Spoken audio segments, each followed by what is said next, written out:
I was at a gathering the other day, and the funny thing that everyone was doing was like, how are you? Well, everything excluded. Like, how are you except for all the stuff? I took it a different direction this morning, texting you, hey, are you okay? I mean, I know the answer is no, but what level of no?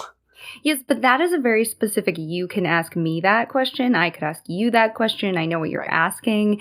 At this gathering, people were asking me that, but then they were also asking everyone that. Like, there's, how are you except the government? Yeah. How are you except you don't have bodily autonomy anymore under the law? Working in a male-dominated industry, in a male-dominated team, not one person has even remotely acknowledged it in my day job. Oh, yeah, not even a little bit. Not even a little bit. The only person in my company who's even acknowledged it is the head of HR, and she reached out. Which is surprising. Usually my company is very on top of those things, but nothing. And my coworkers, I mean, no one's acknowledged it at all, but it's all men. Yeah, I went back and listened to our Lysistrata episode. It ages fine, except for the fact that I do want to go back and be like, oh, Tracy and Rowan, you knew, but you didn't know. No. And I love to say it ages fine, and it's like, what, a month old? Yeah, I guess. I don't know. Really short time span for these podcast episodes. I don't really understand time at all anymore. Not even a little bit. Not in a COVID way, not in a politics way, not in my own personal life way. I never know what's going on. Which means we're thriving. I watched a TikTok where a scientist, an actual scientist with an actual degree, was explaining the speed of light to people by making a joke about, well, what about the speed of dark? And I was so in it for the speed of dark. I was like, there's so many good jokes in here. But he was only here for the science. Oh, wait, good segue. Hey, I'm Rowan Hall. Hi, I'm Tracy Harrison. And this is Willing and Fable, the podcast that is only here for history, mystery, and mythology. Yeah. Ooh, very good. Each week, we bring you original retellings and in-depth research on that history, mystery, and mythology that makes the world so fascinating. So if you'd like to support the podcast, consider becoming a patron at patreon.com/willingandfable. Hattie R. just did it, and if you want to be cool like Hattie, you should head on over there and check out all of our fun bonus material, like the Discord channel, and custom art and stories. Hattie, thank you so much for supporting Willing and Fable. We get to continue to be a podcast because of our patrons, and we really appreciate you all joining us to make 86 episodes happen? Good Lord. I know, it's crazy. So there are tons of ways you can support the show. I would highly recommend playing your favorite episode in the car when you go to pick up your friend from the airport, because then when you're stuck in traffic, they have to listen. Yeah. And I'm not suggesting it because I've done it, but I have gone to pick up a lot of friends at the airport lately. Would you ever pick people up while listening to your own podcast in the car? It's not just like a 3-minute song. It's like an hour and a half, 2-hour commitment. The vanity level. I always feel like I have to apologize when I'm listening to the podcast and proofing episodes and someone gets in my car and I feel like I have to explain. I do that a lot. I think both of us proof episodes in the car. Depending on the friend. Like, Kaylee just has to deal with it. Kaylee gets it. Yeah. Also, she'll pick out the audio issues. She'll be like, no, thank you. I'm driving. I didn't catch that. I appreciate it. That's the worst part because you want to write down the notes, but you're driving. I write a note with my Siri. So I say, hey, Siri, and then talk to her. And she gets it kind of right, but that's just enough for me to know. Yes, definitely. I completely do the same thing. Oh my gosh. I turned my Siri Irish. I gave her the Irish voice. Ooh. First of all, curse words are better. And when she reads texts to you, it's much more fun. Okay, new goal unlocked. Not to be a total Anglophile or whatever. She's just a cooler Siri. Yeah, I just want a cooler Siri talking to me with a fun voice. You know, that's what a new voice. But you, dear listener, get stuck with the old voices. You're stuck with the old voice. And if you want to support our podcast, something you can do alongside changing your Siri's voice is find the prettiest flower you can in the wild and take a picture of it and send it to us or to someone that you love. But no matter what, we appreciate you.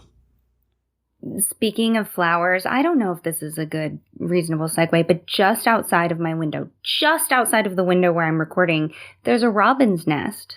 And there's 3 little baby birds. In theory, so cute. In practice for recording a podcast, actual nightmare material.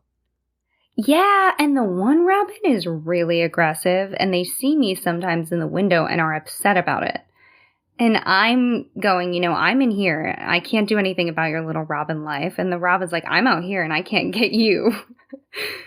So if you hear angry chirping in the background of this episode, it's brought to you by the robins outside Rowan's window. All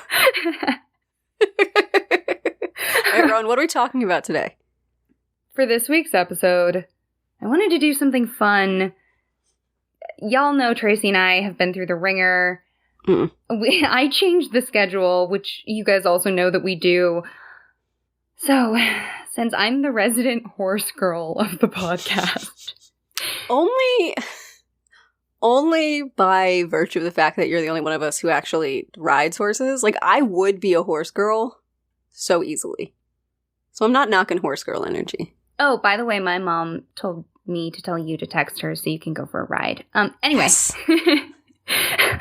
Our poor listeners are like, God damn, she hasn't done that yet. Oh my God, Rowan's mom must be so sad. Yeah, Tracy. Mm-hmm. No, lay it on. Lay on the guilt. Just keep it coming. Meanwhile, my mom's listening like, don't guilt Tracy. Yeah.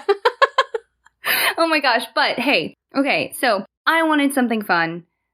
I wanted to do unicorns. And mostly that's because my dad emailed me this really cool live science article about the history of unicorns.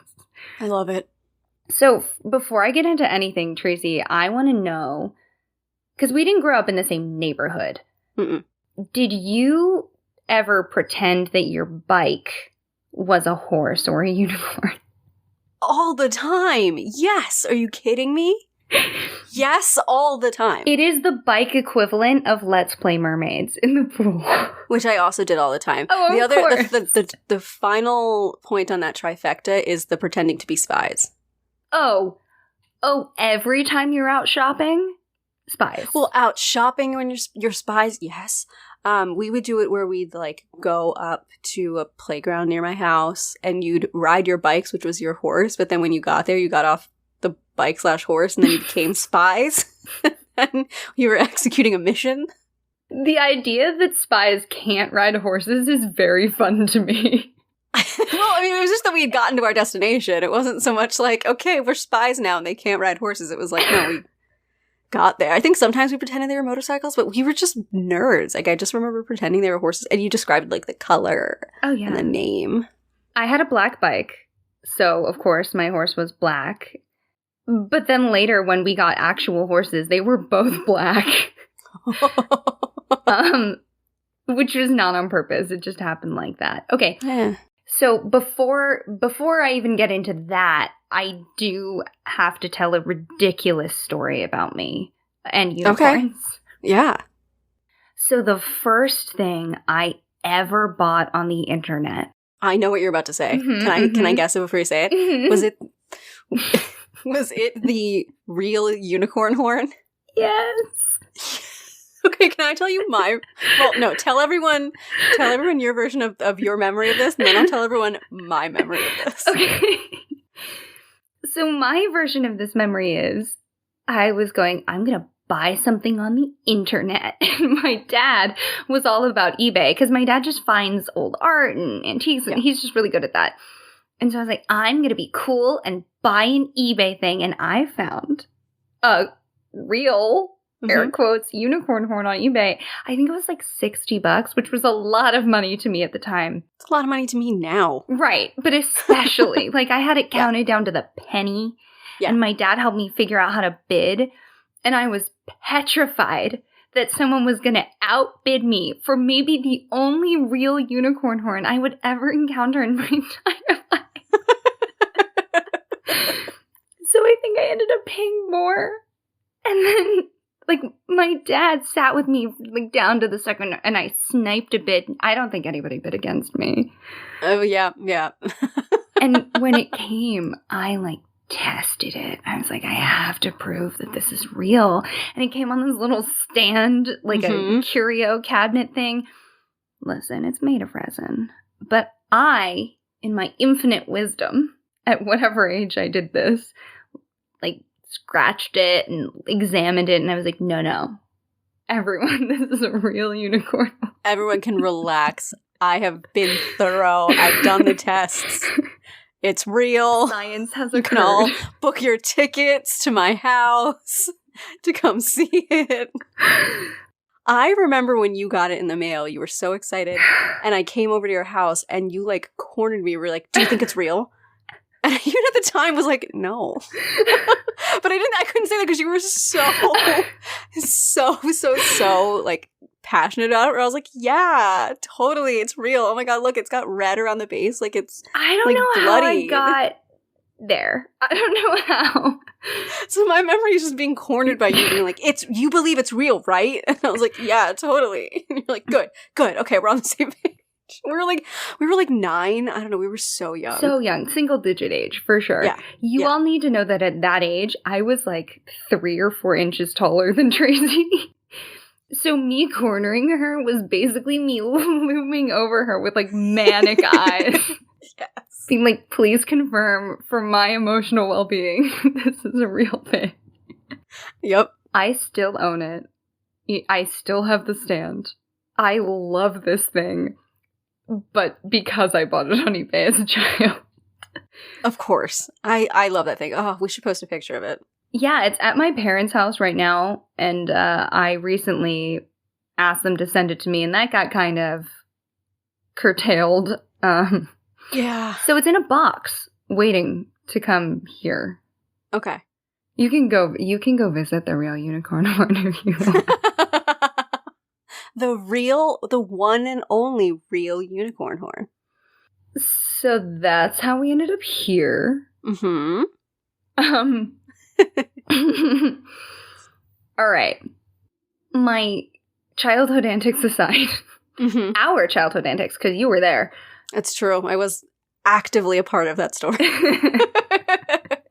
And my shout out to my dad. Truly. So if you're only familiar with the image of a unicorn as a shimmering white horse with a spiraling horn coming out of its forehead, maybe it's prancing on a rainbow, maybe, you know, you've got the common white horse with the goat beard and the split hooves that's known to be on heraldry like the royal arms of Scotland or the UK, you would basically be the American majority. Right. That's what everyone thinks of when they think of unicorns. European unicorns have really had their moment in books and movies and TV and stuffed animals in all of forever. Oh, yeah. So, I recently found out that those weren't the only option, and I don't know why I didn't initially know this, but it's because I was not doing what apparently everyone during history all the time was doing, which was, if it has one horn on its forehead, it's a unicorn. Every other bit of scientific information be damned. Okay. Yeah. So go with me on this journey.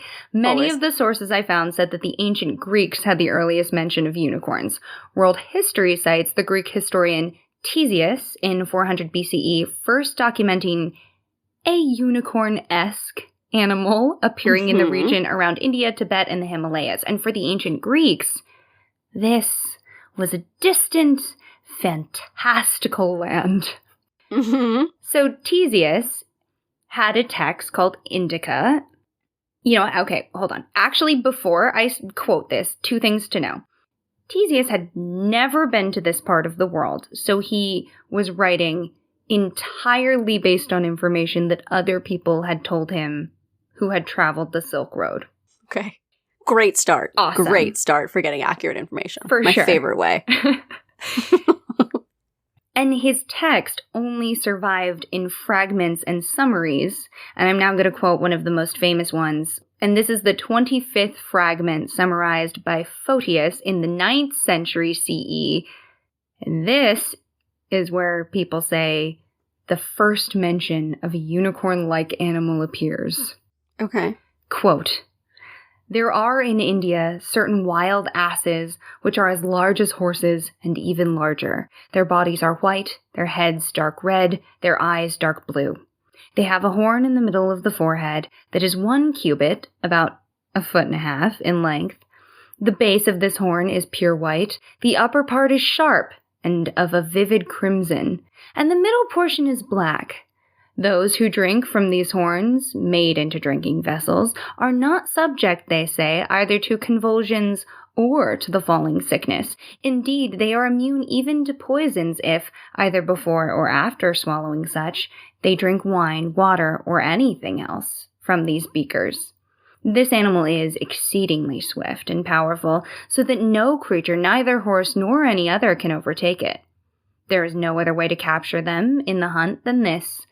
When they conduct their young to pasture, if they are surrounded by many horsemen, they refuse to flee, thus forsaking their offspring. They fight with thrusts of horn, they kick, bite, and strike with wounding force both horses and hunters, but they perish under the blows of arrows and javelins, for they cannot be taken alive. The flesh of this animal is so bitter that it is not edible. It is hunted for its horn and its ankle bone."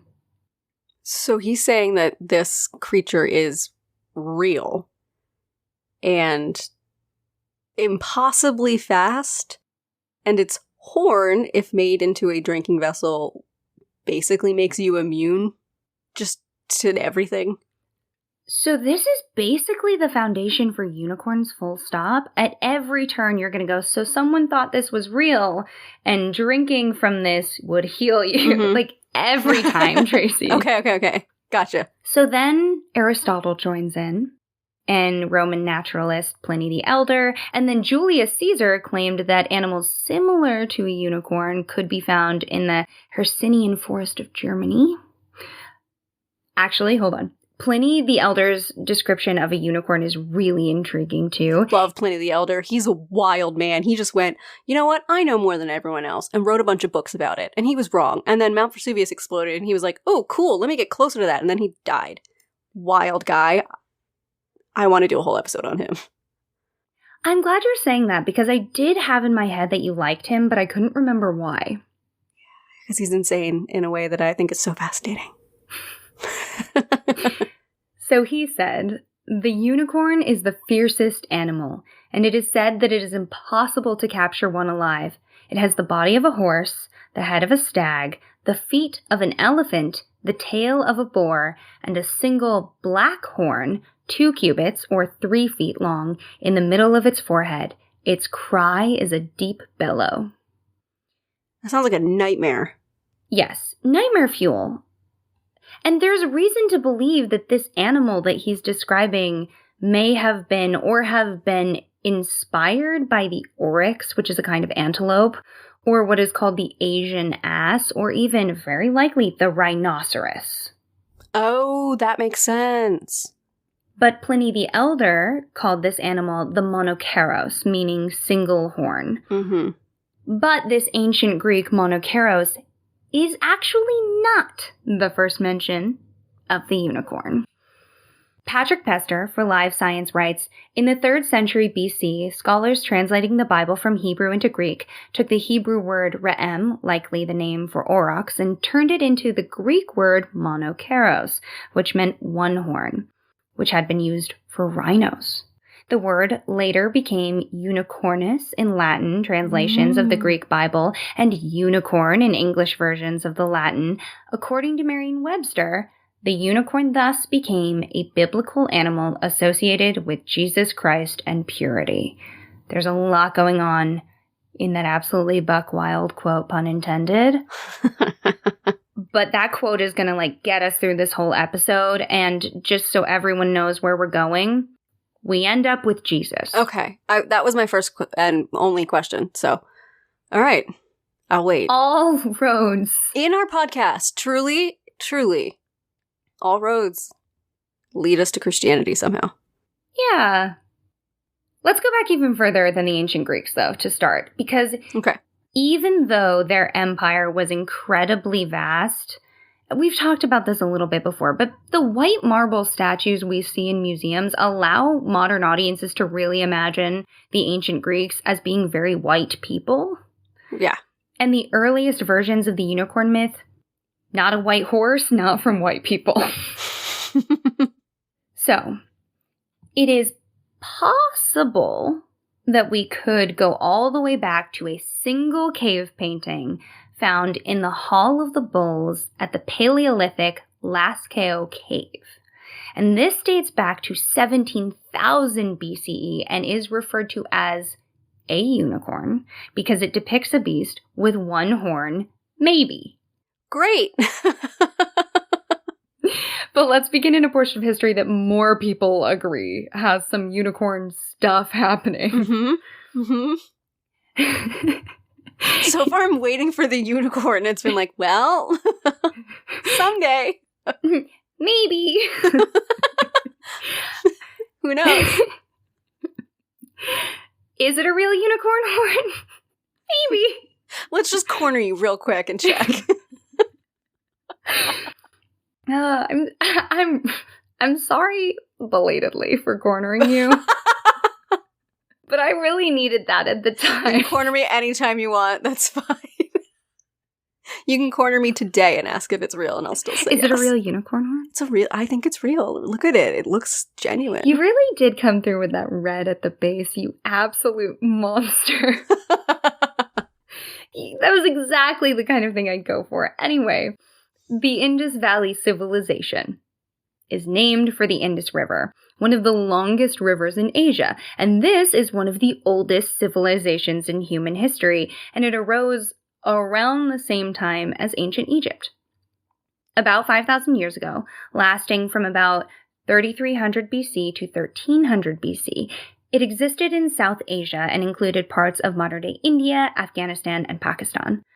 The name that we conventionally call a unicorn is used to describe the image from these stamps and seals from the Bronze Age Indus Valley civilization. And Wikipedia describes the figures from these stamps. Quote, "It has a body more like a cow than a horse, and a curved horn that goes forward then up at the tip. The mysterious feature depicted coming down from the front of the back is usually shown. It may represent a harness or other covering. Typically, the unicorn faces a vertical object with at least 2 stages. This is variously described as a ritual offering stand, an incense burner, or a manger. The animal is always in profile on Indus seals, but the theory that it represents animals with 2 horns, one hiding the other, is disproved by a much smaller number of small terracotta unicorns, probably toys, and the profile depictions of bulls where both horns are clearly shown. It is thought that the unicorn was the symbol of a powerful, quote, clan or merchant community, but may also have had some religious significance. So this unicorn is a cow that may have had 2 horns and just have been a regular cow.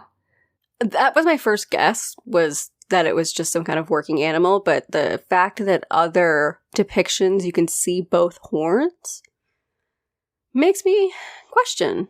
But it's a weird shape for a horn. It protrudes forward out of its face like you would expect a unicorn horn to do, but then it kind of does like a reverse S shape at the end. Yeah, Tracy is looking at an Indus stamp seal and then a modern impression made from that seal. So she's getting both the relief and the impression. Mm-hmm. It's got udders, right? Or maybe that's a penis. It's one or the other. Genuinely hard to tell. And, okay, so every time I think about this, like, it can't possibly be a two-horned animal where the one part of the horns is hidden, I think about all of the different ways humans have drawn humans. And you don't always get two arms just because we have two arms. True, but if you consistently draw humans in profile and you always leave out one arm, okay, that's your style. If you draw humans in profile and sometimes they have one arm, but other times they have two arms, that's where I could see it getting confusing. And the fact that sometimes these animals in profile have both horns, and this one very much does not, makes me think it was a deliberate choice. Yeah, I'm just not ruling out that it was a deliberate choice on the part of the artist or whoever decided how these seals worked. Right. Just because, name any of a number of artists that exist in our society. This was a huge, long-lived, massive civilization. It's true. That's very, very true. I'm not trying to ruin the unicorn factor, though, either. Now, American archaeologist Jonathan Mark Kennier, who was born in 1952 and last published in 1983, to be clear, he believed that the unicorn of the Indus Valley civilization did not have any direct connection to unicorns from other parts of the world, which makes absolutely no sense to me. Some people observe a more clear through line to the unicorns of Western Asia. Mm-hmm. The St. Neots Museum in England states that these unicorns were likely depictions of the aurochs, a wild ox that went extinct in the 17th century. Remember me mentioning my translation quote from above? This makes it even more likely that this belief in quote-unquote unicorns either traveled with this ox or traveled with people talking about and not understanding what this ox actually was. Absolutely. That makes complete sense. The idea of, especially as the ox is traveling and maybe some people find just the skeletons or images, or the people who, like you said, the people who are with them tell the stories of their culture. It's how culture and stories spread. That's a pretty consistent thing we see throughout history. It really is. I don't know why they're just writing it off for this one. Because he last published in the 1980s. Callie Szychapansky, a PhD and history teacher who specialized in Asian history and culture, writes for ThoughtCo, the qilin, or Chinese unicorn, is a mythical beast that symbolizes good luck and prosperity. According to tradition, in China, Korea, and Japan, the qilin would appear to signal the birth or death of a particularly benevolent ruler or sage scholar. Because of its association with good luck and its peaceful vegetarian nature, the qilin is sometimes called the Chinese unicorn in the Western world. But it does not particularly resemble a horned horse. Okay, so is it just... Truly, Tracy, qilin don't look like white horse unicorns you'd know from Europe at all. Okay, so they first appear in East Asia in the Chronicle of Zhou, which describes Chinese history from 1722 to 458 BCE. It explains the first Chinese writing system was transcribed from the back of a qilin in 3000 BCE. That's a cool story. So someone saw this creature, saw the figures on its back, and went, language, got it. And one of the stories that I read, the guy really quickly grabbed a stick and started writing in the dirt before it went away. Oh, that's such a cool story. It's a really cool story. And there's a lot of different versions of it, of course. Right. Names and descriptions for this creature vary between regions and countries, just like all of these other unicorns. Japan, Korea, Thailand, and Vietnam all have unique yet similar stories. They have unique yet similar names. And for some reason, I'm not exactly sure why the Chinese qilin has gotten the most publicity. Okay, Trace, this is a sculpture, or I guess a cast of a qilin. Okay, correct me if I'm wrong. Doesn't it have two horns? It has two horns, yeah. There is exactly one thing you need to be a unicorn. And it doesn't even have that. Okay, so it looks like a kind of head/mane of a lion with scaled body, like fish scales. Something running down the ridge of its back that leads into a interesting tail, hooves, and 2 horns. That look kind of more like antlery horns, like they have branches rather than just little spikes. Okay. So this is likened to a unicorn because some descriptions say that there is a single horn protruding from its forehead, but others say it has more horns, or the head of a dragon, and don't really even mention horns at all. Great. It may have the body of a tiger, or a deer, or an ox's tail. It may be covered in fish scales, or, perhaps coolest of all, the Qilin could be covered in fire and or incinerate evil people with its fire breath. That said, they are considered peaceful and reclusive. A Qilin steps so lightly that it doesn't bend the blades of grass and it can walk on water.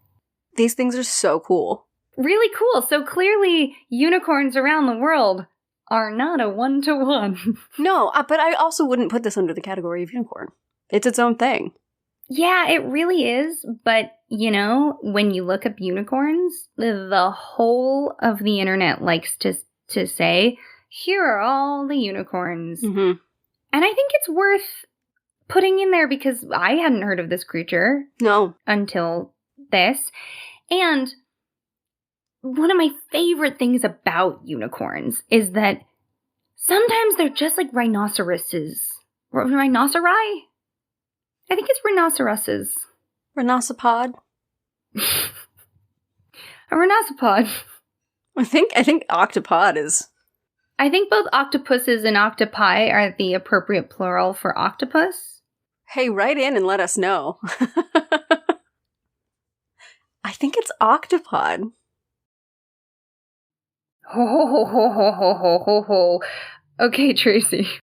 According to oceanconservancy.org, octopi is the oldest plural form of octopus, coming from the belief that Latin origins should have Latin endings. However, octopus is not a simple Latin word, but a Latinized form of the Greek word octopus.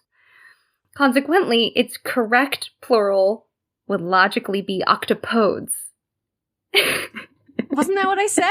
Yeah, you said octopods. You were right. You were so right. I'm just saying it with the E. You were right. No, yeah, octopodes.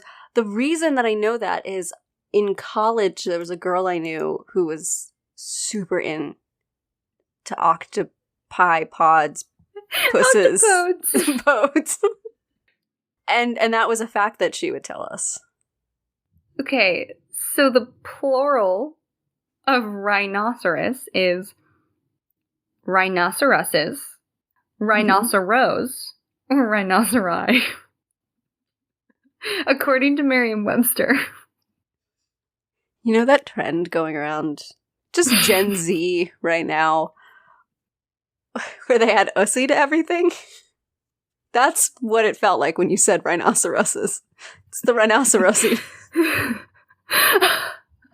And I hated it coming out of my mouth, but also it had to be said. I will never forgive you. Octopus.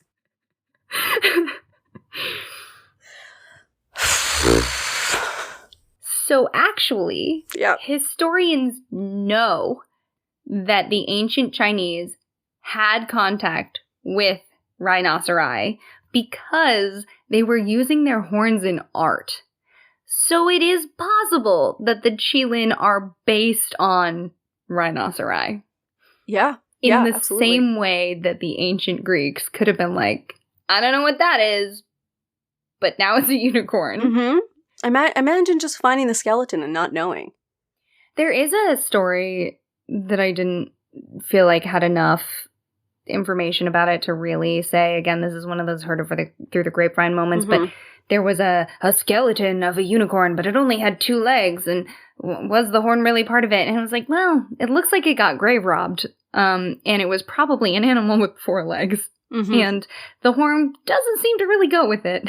Yeah. Which reminds me of, like, dragon dinosaurs, or really just dinosaurs in general. Oh, yeah. Yeah, people finding elephant skulls, and because of the large front nasal cavity, it looks like a single hole, and that's part of why they think the idea of cyclopses were so popular in ancient Greece. It's really cool, trying to make a cyclops out of that skull. Oh, yeah. So across East Asia, the qilin is considered one of the 4 noble animals. The others are the dragon, the phoenix, and the tortoise. And these quote-unquote unicorns can live for 2,000 years and are sometimes known to bring babies to deserving parents. Oh.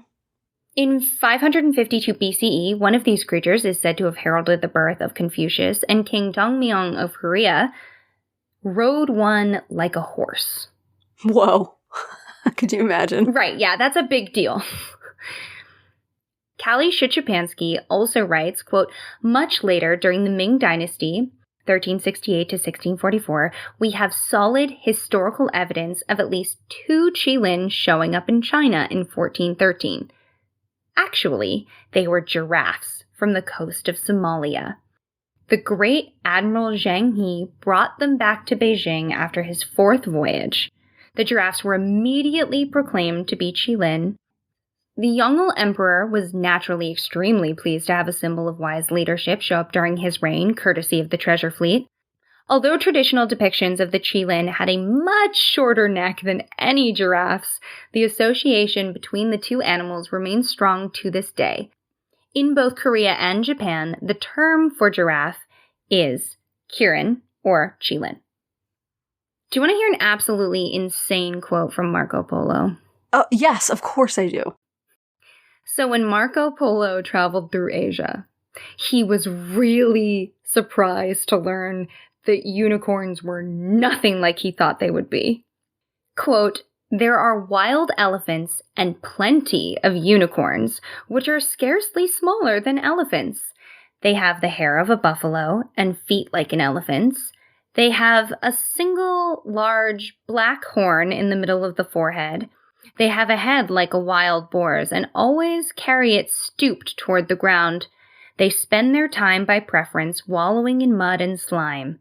They are very ugly brutes to look at.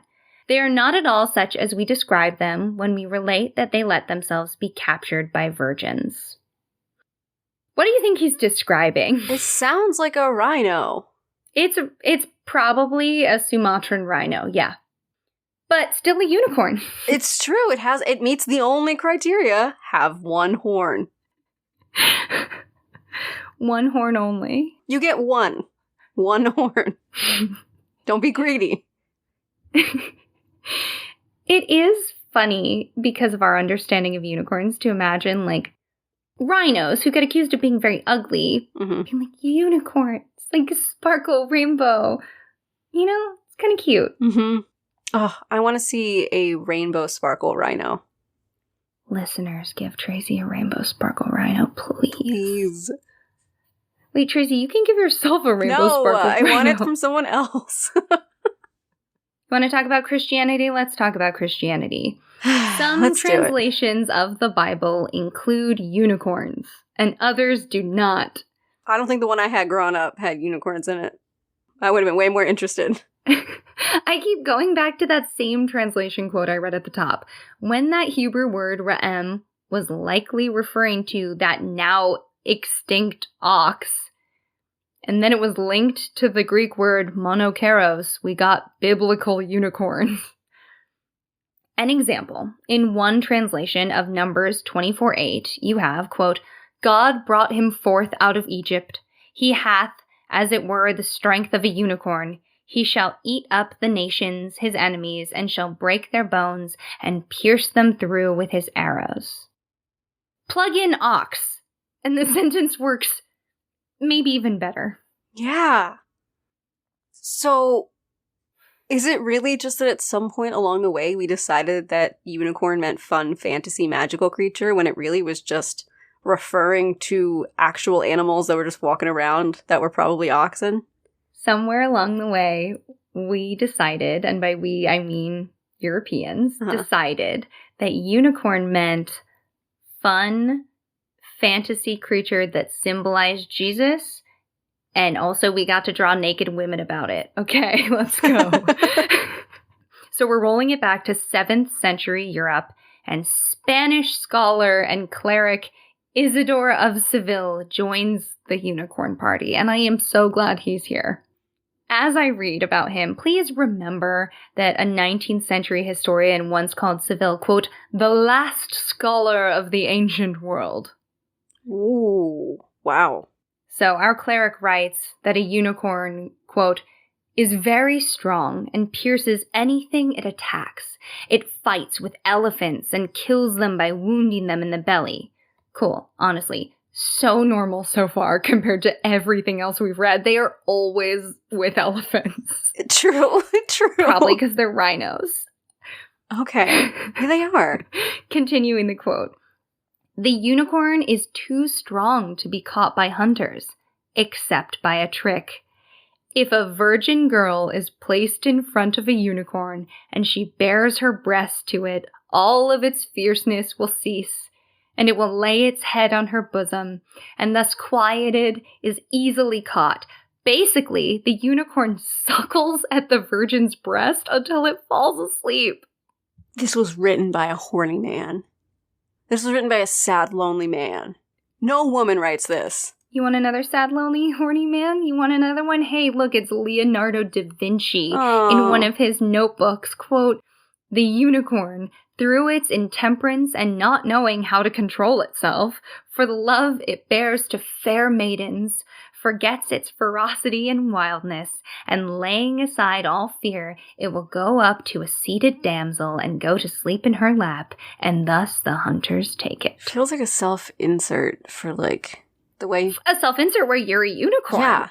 Yeah, it's how men see themselves. I mean, I could write a whole essay about, like, these descriptions are really just men describing other men and how women can handle them or take care of them or whatever, but this is such a gendered thing. Also, is it implying that they were just all unicorns are just, like, real into the maidens, or is it, like, all unicorns are male, or does it not matter the gender of the unicorn? Or do unicorns have no gender?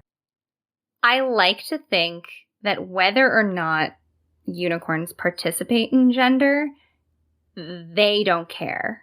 Like, girl unicorn, boy unicorn, they're like, maiden, let's go. But that imagery has carried through. Like, think of all the fair elf maiden with the unicorn, like Barbie with the unicorn. Yeah. Or the queer trope of, like, the couple seeking the unicorn, which is the perfect woman that doesn't, like, have any emotional needs or want to be a part of their relationship, is just there to bone. Right. I love this malarkey about unicorns. Like, this is the absolute utter audacity that I wanted from these mythical creatures. Like, before, every single thing, I'm like, oh, that's a cool, legitimate, classic myth coming out of China. Oh, look, it's rhinoceroses again. Yeah, and this one's insane. It's insane. I mean, I knew the part of the myth that unicorns would be drawn to virgins. I know they make that joke in the show Gallivant. Great show. And I also knew that they have a bloody history where they would fight with their horns. Something about the description of, like, you have to take a virgin and she bares her breasts and then it just cuddles up and goes to sleep is so unsettling to me. I can't even.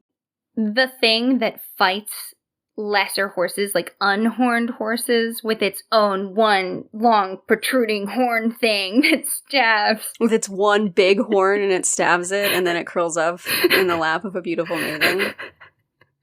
Yeah, this was written by a woman. Totally.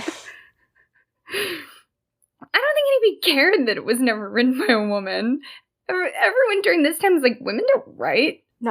No, they can't read. Actually, there's demons in their bodies, and they just spend most of the time trying to get them out. Well, they get them out by suckling unicorns. So do they suckle the unicorn, or do you... They straight that part. The unicorn suckles onto her. Suckles on them. But is it to suckle and to suckle? Like, I thought... Let's not get into the logistics of the word suckle. We'll be here for a long time. So if you've ever seen images of virgin-associated unicorns from Europe, and Tracy, you'll know this as soon as I show it to you, it is likely from the incredibly famous tapestries called The Hunt of the Unicorn. They're in the cloisters of the Metropolitan Museum of Art in New York City. I feel like I've seen images of these tapestries in the opening credits of more than one movie, but it's basically a bunch of noblemen and a hot virgin hunting a unicorn and eventually trapping it in a small circular paddock that has a pomegranate tree. And there's just pretty filigree behind them the whole time. So Tracy, this is one of the most popular tapestries from the series. It's called The Unicorn is in Captivity.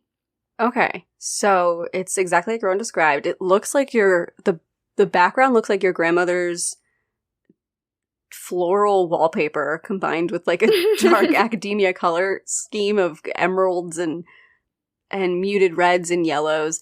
In the center is a tree. Looks like it's got some kind of orange fruit on it. There's a very, very, very small fenced-in little circle inside of which is a white unicorn with an extremely long horn. Like, the horn is the length of basically its entire body. Which you'll understand more of in a bit, actually. Okay. It looks like it's got a collar around its neck. Yeah, apparently there's also supposed to be some portion of it where some people are like, oh, it's wounded, and other people are like, no, it's just pomegranate juice, which is really intriguing because pomegranates are always associated with sexy stuff. Because, I don't know why. It's a call me by your name kind of peach moment, but pomegranates. Got it. But look me in the eyes and tell me that if you could have like a real tapestry of that, you wouldn't hang it in your house. No, of course I would hang that in my house. Are you kidding? It's got the color scheme of my house already, and it's a historical object. Hello, and it's mythology. It's like made for my house. Okay, now Tracy, you've been sticking with me through a lot of stuff that I knew would bug you. So I have a present for you. Okay. This is detail of a miniature of a unicorn tamed by a virgin and being killed by a hunter. I don't like this. It is from... Why would I like this? Wait. It's from the Rochester Bestiary. So, Tracy recently came out to visit me and we went to the Getty and we got to look at illuminated manuscripts. Yes. And bestiaries are kind of like the fairy tale next step of an illuminated manuscript. Oh, absolutely. Tracy loves an illuminated manuscript. I love a bestiary. And they're basically... No, we're both team bestiary. I'm with you on that one. Oh, you mean you like the cool picture that I pulled for you? What? I don't like that this unicorn is being killed. I don't like that. It's okay. I have presents for you. Okay. For anyone who doesn't know why Tracy and I are having a moment about bestiaries, they're medieval encyclopedias that cataloged beasts, both real and imagined, with no distinction between them, often because no one had any idea what was real or fictional, or if maybe a real thing was just wrong. Mm-hmm. And also, the animals were almost always linked to biblical figures, and those biblical figures were almost always Jesus. And unicorns were pretty much linked to Jesus because virgins and pure, but also so were pelicans. So... Interesting. Never heard that one before. Yeah, so if you want to describe this bestiary page for us. Okay. It is a classic medieval illuminated manuscript. It's got a gold background, some green grass hills on the front. They're in sort of 3/4 pose. There's a naked virgin on the right, mostly covered by a dying unicorn, covering the rest of her bits with her hand. On the left is a hunter in full chainmail stabbing into the unicorn. And it's got a really pretty blue border around the outside. The unicorn is also looking a little ribby, and I refuse to believe that a unicorn would be having trouble finding food. Yeah. The unicorn has a really, really long horn. It goes outside the border of the drawing. Which I kind of like. From an artistic standpoint. It's a cool artistic standpoint. The spear stabbing into it is the tiniest little thin white line. Yeah, but there's a virgin there, and she's solving the problem. Right. I love this because everyone at this time, or at least some people at this time, were taking this so seriously. So here are some other intriguing animals that I found within the Rochester bestiary specifically. And this is your reward for looking at a unicorn being murdered. Thank you. So we've got Siren, half human, half bird, fine. Basilisk, king of the serpents. It's the king because it can kill other serpents with its smell. Okay.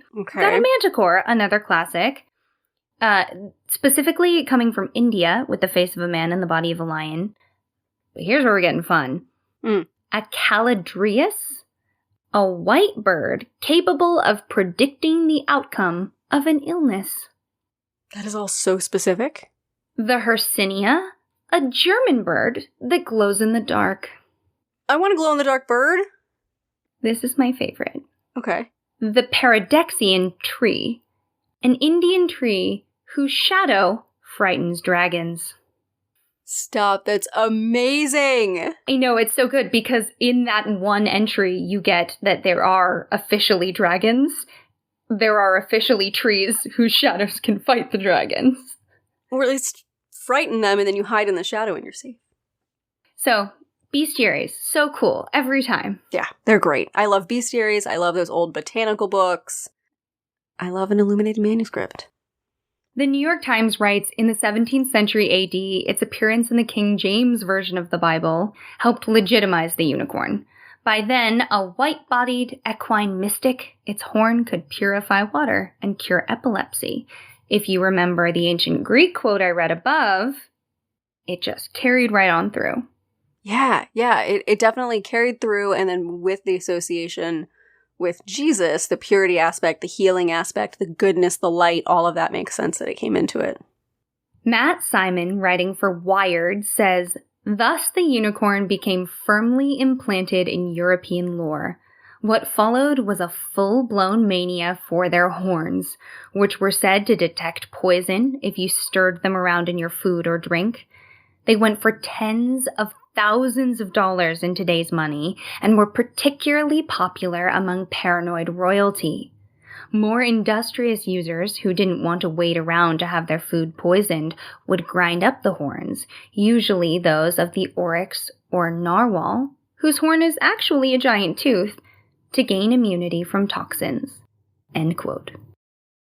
The full-blown spiraling horn was incredibly expensive and valuable at this time. Since the Middle Ages, Danish sailors and other northern merchants realized that their southern European neighbors would pay quite a lot for the tusks of narwhals because those Europeans believed in unicorns and had no clue what a narwhal was. Yeah. Oh, that makes a lot of sense, and also I don't like what that means for narwhals. Yeah, narwhals are toothed Arctic whales. The males, and actually some females, have these massive teeth that grow out through the middle of their head, and they can be up to 10 feet of beautiful spiraling horn coming out of their cute little spotty heads. 10 foot of horn? But think about that. That's why the horns on all of those illustrations of the white horse unicorns are so long, because the really cool, badass narwhal horns were so long, and they're just going, oh yeah, that's on a horse now. Yeah, that makes sense. Because, 10 feet, that's 2 of me lengthwise, just for the horn. Yeah. Oh my God. That's a big daddy narwhal. Yeah. Or I guess maybe a mommy, because some of the ladies got it. And I don't know why, but I do like that. Yeah. Good for them. Once this trade became prevalent, most descriptions of unicorn horns became consistent in that part of the world. The long, white, spiraling horn. Mm-hmm. And it truly is a bummer for whaling, and also a very clever way to manipulate other people with your natural resources. No, totally. As a business venture, the concept of it, I love it. I feel for the narwhals. That's not great. Oh yeah, the narwhals are the real losers in this story, unfortunately. They get mistreated left, right, and center. It was in 1638 that the Danish physician Ole Worm, who eventually determined that the alicorns were really the tusks of narwhals. What is an alicorn, you're asking? Uh-huh. What's an alicorn? The alicorn is the horn. Oh. Unicorn horn. It's what unicorn horn is made of. Yeah. It could be actually made of a narwhal tusk, elephant or walrus ivory, oryx or other animal horns. Whatever people could get their hands on and convince other people were unicorn horns. Okay. Gotcha. It was given as diplomatic gifts, displayed in cabinets of curiosities, put in various royal scepters. The cups of kings were carved out of it. An imperial crown was made for the Austrian Empire. The unicorn throne of Danish kings was created out of it. Alicorn powder was sold in Europe as medicine as late as about 1741. Wow. Less shocking when you think about how people are still buying rhinoceros horn for their erections. That is true. Even after the time when it sort of faded out of being medicine, there were signs made around about 1750 to hang over the doors of German apothecaries that looked like unicorns because their association with medicine didn't go away as quickly as their use in medicine. Oh, that's so interesting. Yeah. It's like a green cross or a red cross or, wherever you are. So it would be like walking up and seeing the caduceus staff with the two snakes wrapping around it. Mm-hmm. Yeah, I guess. Yeah. Oh, that's so cool. I wish our doctors had little unicorn symbols. That would be really fun. I know a nurse practitioner I could probably get to wear one. Then my dreams will have been met. That would be amazing. Okay, well, I'll just ask around. Okay. So by the 18th century, belief in unicorns was waning. Folks had explored the world. They thought they'd filled in the map, and they were like, not a single gosh darn unicorn, and rhinoceri aren't as pretty as we were promised they'd be. Mm-hmm.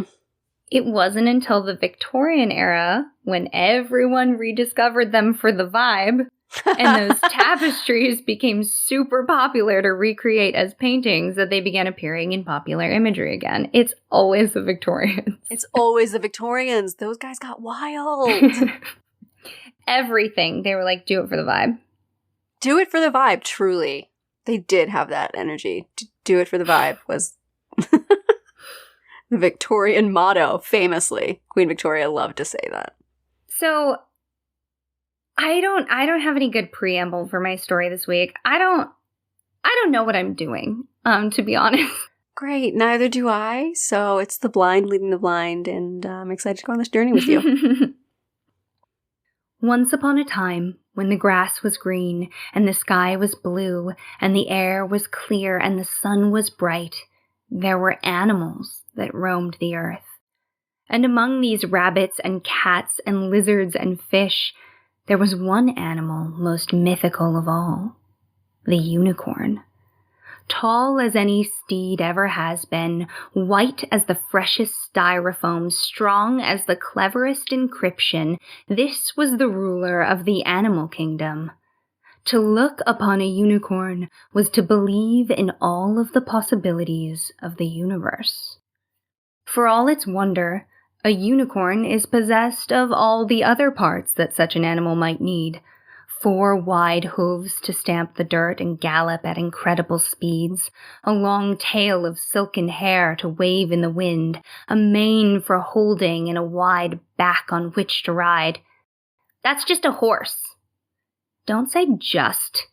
You've never seen a horse. You've never seen someone who's seen someone who's seen a horse. There is no just. The little boy looked up at me with such stubbornness I almost wanted to agree, simply to reward his pluck. But that is not the point of these stories, so I ruffled his hair and continued with the tale. It's not just a horse, it's a unicorn.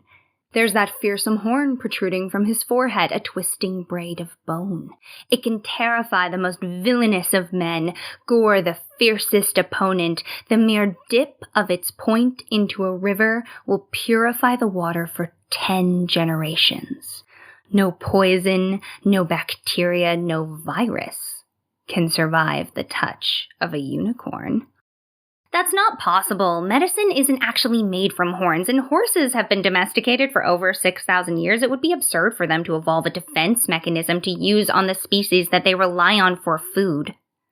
I blinked at the little boy. He was at the age when every child wants so badly to understand the world, to have it neatly defined and participate in the definition. I'd known him since he was born. All the children on this floor were permitted to scurry from room to room, roughly 24 adults looking after them. Each room a family, each floor a commune, each building a town. How else was a young child to have enough room to get out their energy if we didn't open our doors for them to boomerang in and out of small compartments?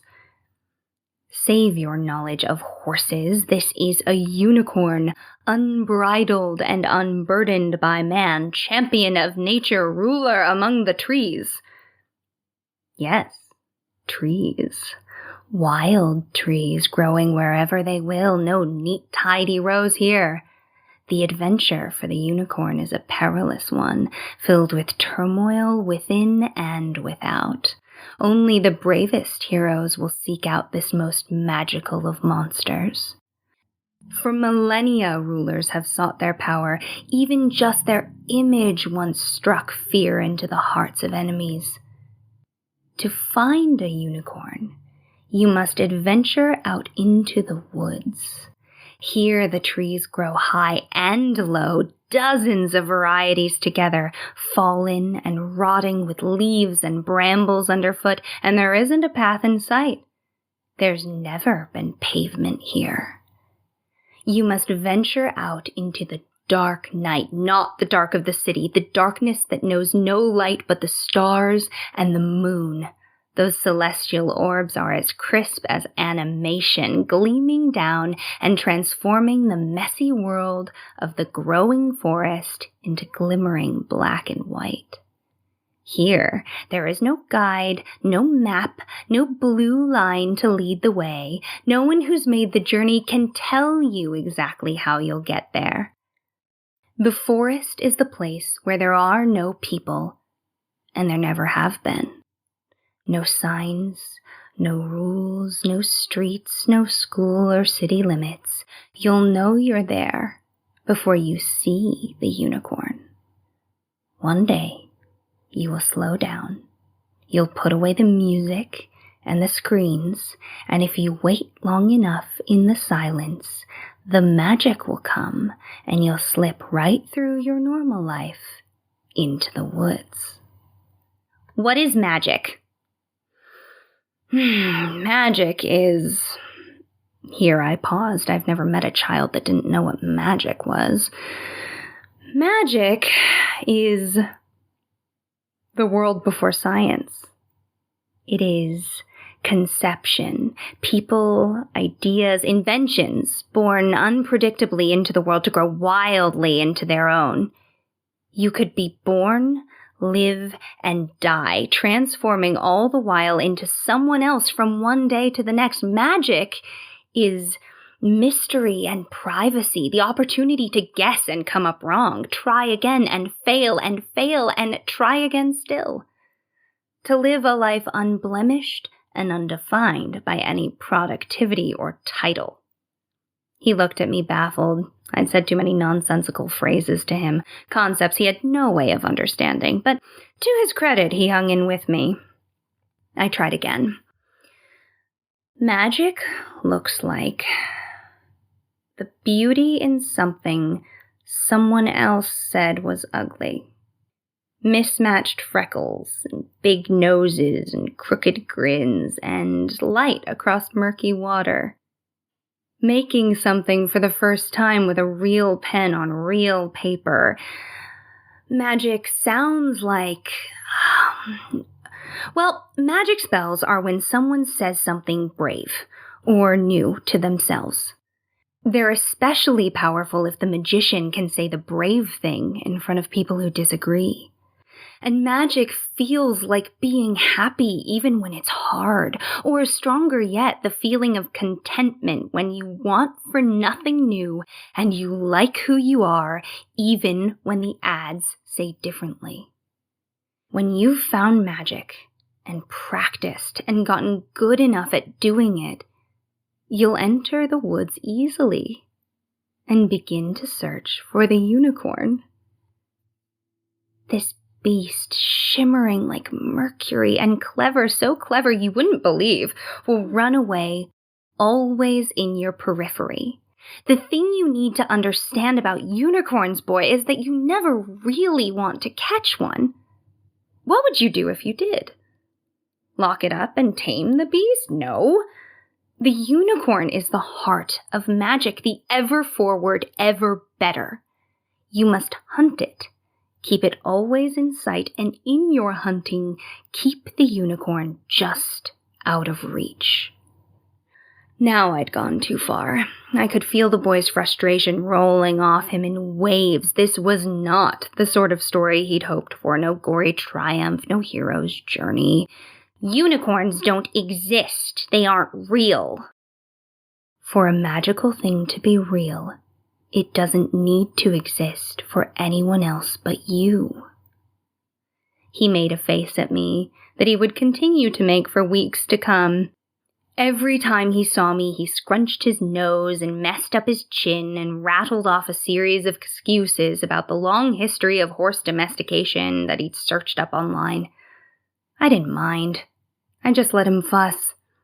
I caught him a few times, small little boy that he was, hidden away in a room alone, sitting in dark silence with no screen prattling or media droning. He would sit and stare out the window, or even at a wall, unmoving. I saw him once with paper in hand, which must have cost a fortune, and within the week, he'd slid a picture under my door. Long slashes of ballpoint pen mixed with fluffy scribbles of all sizes. A mess, his drawing, with no neat rows or order. He'd drawn the woods. And there, in the back, created from what wasn't drawn, a distant unicorn. He never asked me for another tale, but as he grew over the years, I watched a stillness bloom in him that his peers could not understand. He certainly didn't notice it. My young friend went away to school in a different part of the city. He got a job, came back to the building, moved to his own floor filled with its own crowd of children. He paid me a visit when he first returned, all tall and proud, and then I didn't see him for so long that I stopped wondering how he was. My day-to-day was filled with working, until it wasn't. Then it was filled with doctors. And all the while there were new little ones that families brought to the minuscule rooms of the floor. He came back again, late one evening as a knock on my door. Not as tall as last I remembered him, a bit gray at the temples even, with smile lines around his eyes that made me happy to see. "I've been to the woods," he said. So another child invited him in. I can't believe he needed to be told. When someone's drawing hangs on your refrigerator for decades, covering up that very large screen, they shouldn't need an invitation back home. But the new little scamp led him to my bedside, and he pulled up a chair to sit with me a while. "I've been to the woods, and I go often. I understand now what you mean about the unicorn." He told me about his life. The messiness of growing up, the grander mess of thinking you've done all your growing. He told me about the difficulty of finding love and having a rebellious daughter, about daily anguish and how hard it was just to live.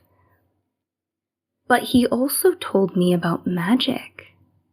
About the messiness of growing up and that great big mess of always growing. He told me about his wife and how he loved her bedhead, and how fun it was to teach his daughter even the most mundane new things, the time he stood up to his boss, how much he loved washing dishes by hand, and the way distant sunlight turned the city smog into a jewel box. Then he leaned into me and whispered, "I found the unicorn. Tall as any steed ever has been, white as the freshest styrofoam, strong as the cleverest encryption, the ruler of the animal kingdom. You were right. To look upon a unicorn is to believe in all the possibilities of the universe. I have said magic spells and protected magic mysteries. I have tried and failed and kept on trying, and I taught my daughter how to find the woods." He smiled at me for a long time, holding my weak and knobby hand. He wiped spittle from my face and brushed lank white hair from my eyes. He gestured for the new child to come over and sit by us. Then the boy, who was now a man, looked at me with the same mischievous grin I once gave him, and he began the story. Once upon a time, when the grass was green and the sky was blue, when the air was clear and the sun was bright, there were animals that roamed the earth. And among these rabbits and cats and lizards and fish, there was one animal most mythical of all, the unicorn. I say this a lot, but this is now up there with one of my favorite things you've ever written. There's so many subtle little implications you put into this story that I love. Just the idea of an entire story told from basically the equivalent of like an NPC. Like, this guy didn't experience any of the adventure. Mm-hmm. And you imply that the boy who grew up into a man went on crazy adventures, saying spells, protecting magic mysteries. And I love that you chose to tell it from the perspective of the person that inspired that. I mean, that's beautiful. And also the idea of this being somewhat of a sci-fi futuristic feeling place. It feels like the world now, but just more distant. Yeah. Well, the writer should never tell you, I guess, what they think about, but whatever, it's our podcast. I wrote it specifically to be in the regular world, in the future, and there are no woods, and there is no unicorn. Right. And going to the woods is something you do in your head. Oh. To survive. And oh my god, that's so brilliant. Like, going to the woods is this storyteller's way of like telling this kid, you have to find something in you that is not the discontentment that they're going to sell you that's out here. The woods is the mess and the nature and all of that. And you can't catch the unicorn because the unicorn is like the hope and the wanting and the perfect imagination. Mm-hmm. So you have to go for it and you can't get it. So that I wrote it to not exist, but I would like it if it did also. Oh, that was amazing, Rowan. Really, really amazing. Thanks. Yeah. You know, girl has the chance to write a story about a unicorn. Does she put in a goddamn rainbow? No, she does not. No, not one. Not a single one. Not a single one. Could have gone My Little Pony, did not. No, and I'm glad you didn't. That would have not been you. I also love the idea of people who don't have the same language we have to describe things. Like, white as the freshest styrofoam is such a different world to me. Mm-hmm. Like, if you're like, the cleanest something can look is this plastic. Yes. Oh, yeah. Because we always describe it as natural things, like as freshly fallen snow, and describe it as something man-made, and it's just not something we think of as special. Yeah. And like, what if there is no freshly fallen snow? Like, that's gone. Right. Paper is so expensive, you're not going to use that. Like, you have to... Right. I don't know. So I basically spent almost the whole time I was working on this episode working on that story. I love it. And then I was like, oh, the history of unicorns. Oh, yeah, I guess I should give you some information about unicorns. Oh, right. The rhinoceri and the rhinoceroses and the rhinocepodes. Rhinocepods. Right. Right. It just is so fascinating to me that all of the information about unicorns is really just like colonization, trying to figure it out.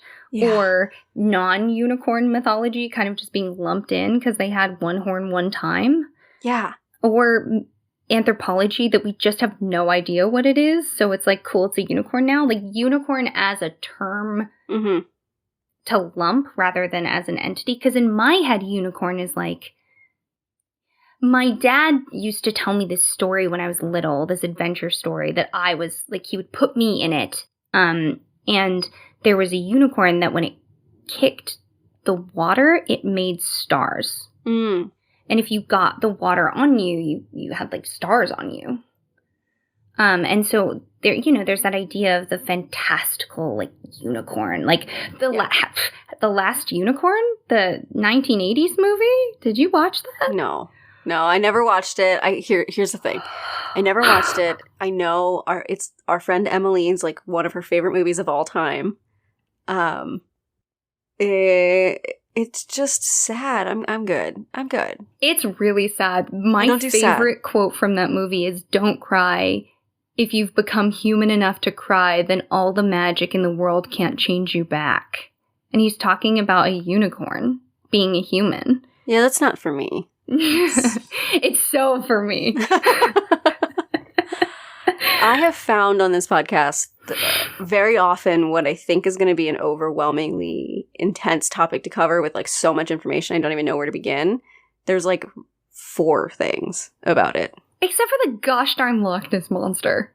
Yeah, that one, that's a future episode.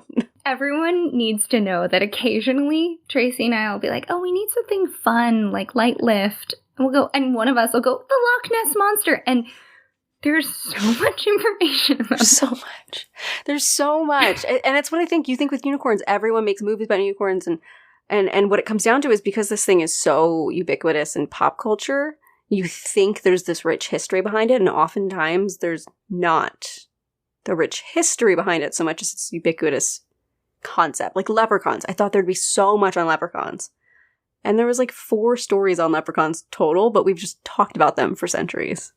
It was really fun, though, I have to say. Like, for me, the thing that was so satisfying was reading the quote and then trying to guess what real animal was in that region that people might have been talking about. Yes. And then getting to the next paragraph where, the PhDs were like, and here are all the animals that it could have been. So I pulled a 5-star review. Oh, okay. All right. Absolutely groundbreaking. Ooh. This is from Layla.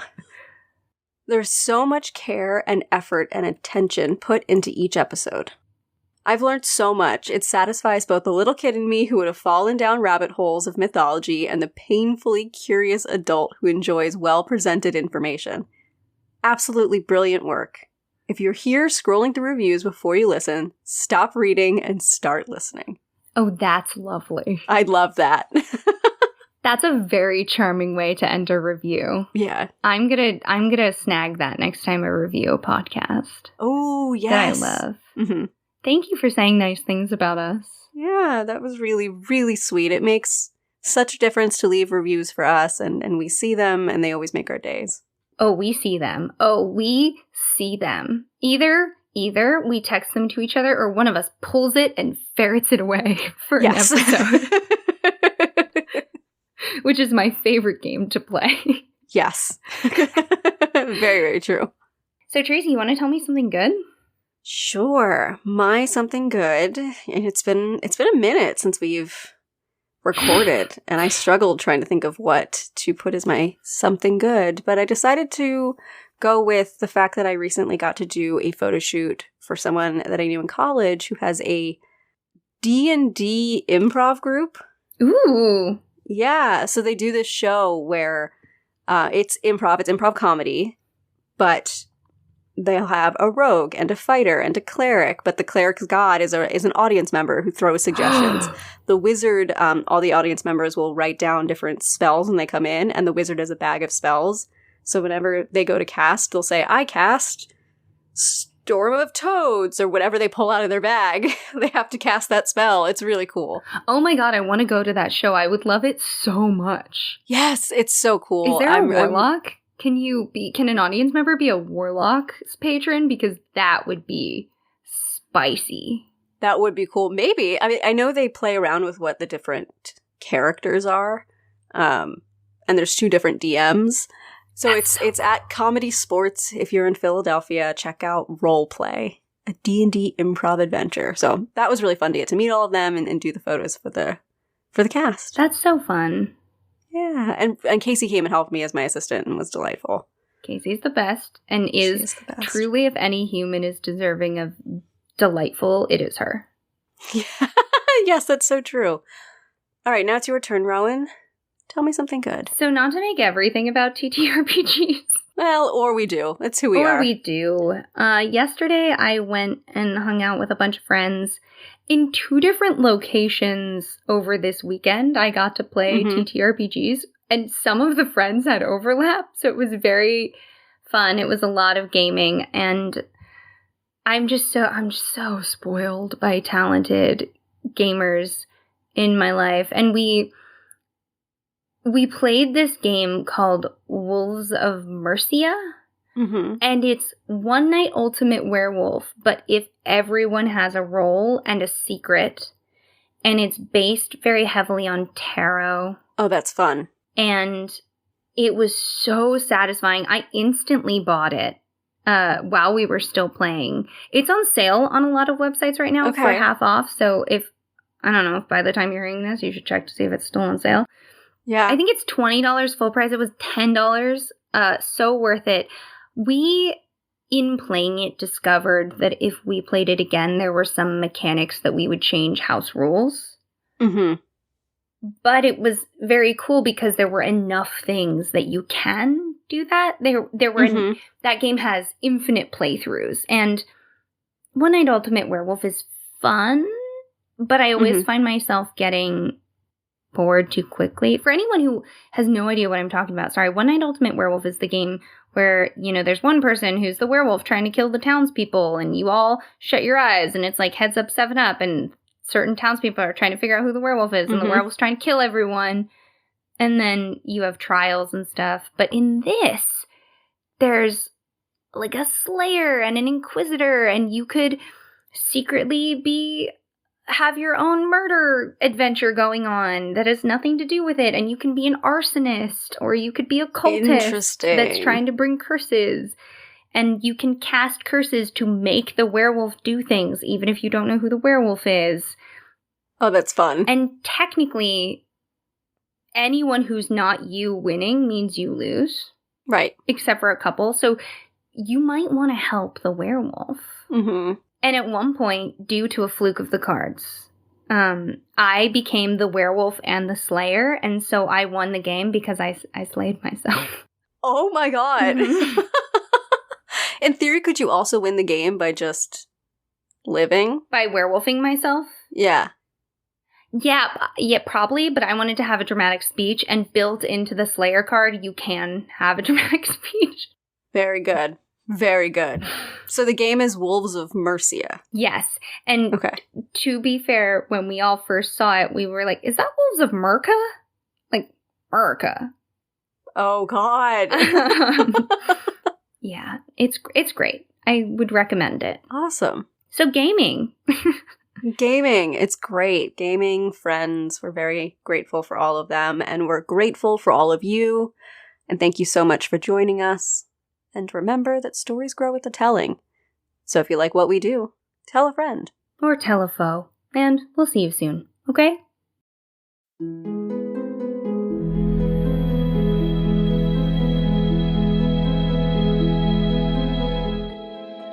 Thank you so much for joining us for the Willing and Fable podcast. This episode was written and produced by Tracy Harrison and Rowan Hall. That's me. Our music was written and performed by Taylor Ash, and our logo is by Jamie Harrison. If you ever want to watch or read what we're reading, head over to willingandfable.com for our show notes and custom merch. Or find us at Willing and Fable on Instagram, Twitter, and TikTok to join the discussion. We hope you'll rate, review, and subscribe to our podcast using your favorite listening source. And check out Willing and Fable on Patreon, where we have more than a few surprises for you, including custom artwork, stories, and access to our secret Discord channel. And of course, join us next time for another round of original retellings and in-depth research on the history, mystery, and mythology that makes the world so fascinating.